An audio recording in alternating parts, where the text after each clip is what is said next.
your name? My name is Sarah O'Neill. Sarah O'Neill. And you're part of the Comic Book Assembly. Comic Book Assembly. Yep, here in Syracuse. How long have you been part of this organization? Almost since its conception. We began last October, I believe, and I started the second week that they started meeting. They meet weekly, so I've been with them. I go to almost every meeting and help them with projects. So how have you said helping with projects, how have you contributed to the group? Well, acting as, I've acted as a leader some of the times, heading up some projects, making sure people can stay organized, and getting people contacts when we want to do events like conventions, and contacting people, making sure that they have tables and stuff like that for us. Did you contribute? Yeah, I contributed to our first anthology here, Syzygy, and we did another smaller anthology. We had a couple contributions where we did a theme. The theme was choose a song and interpret it either literally or figuratively. You could use the lyrics, or you could just go with whatever sort of imagery it gave you. So I did a piece for that too. Hopefully we'll have that printed in a month. What's your story about in this anthology? In this one, actually, I have a story in here about a young boy who dreams that he is a cat. It's called Anima. Hand down on that. And Anima is about a boy's dream of being able to experience the point of view of a cat. Like any kid, he wants to stay up past his bedtime and go out and see what the world is like at night. So this cat goes through it and explores sort of barren city streets and stuff, and gets into a little bit of trouble. Now, is that what am I drawing? Is it digitally? What are you doing? I do all my lines. I draw them by hand with pens, and then I put it on the computer and I color with a Wacom tablet and either Adobe Photoshop or the GIMP. So I do all my coloring digitally. Yeah.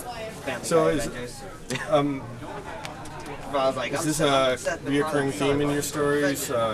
Dual personalities? Well, this book, we chose the word syzygy, and that was the theme that you had to go by with your submission. And syzygy, one of the definitions is a duality, either like a male-female or like sort of like full moon, new moon duality, or hidden personalities. So I went with a sort of like subconscious personality interpretation. Of course, can you, or how do you define your artistic style?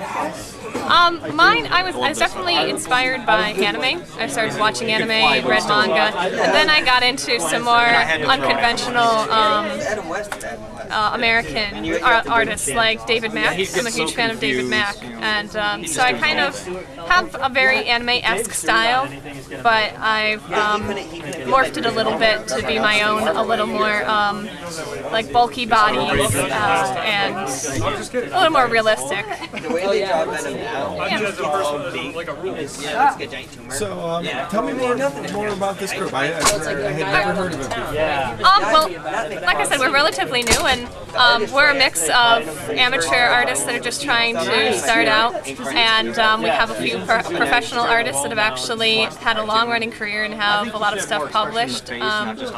We just get together, we chat a lot, we draw together, we have open critiques. We've had sessions before where one of the members will come in with like a presentation about how they do inking. People will request, I want to know how you do cross-hatching. And so the next week somebody will come in and just do a short half-an-hour presentation about their cross-hatching techniques, what kinds of pens they use, or somebody might bring in their laptop and show how they do 3D rendering or coloring in Photoshop. We try to do parties outside so we can just be in a more casual atmosphere and talk about our favorite comic books and draw together. It's a really great place for artists to just kind of bounce ideas off each other. Yeah. Have you done one of the presentations? I did one presentation about how to make art trading cards. Yeah, and I have my art trading cards over there on the other table, but basically that's something that's become really popular lately. There are groups on the internet that will trade things through the mail, And art trading cards can be anything from like drawings that you just draw on a little 2x3 piece of paper. Some people do like massive collages. Some people do full-fledged paintings.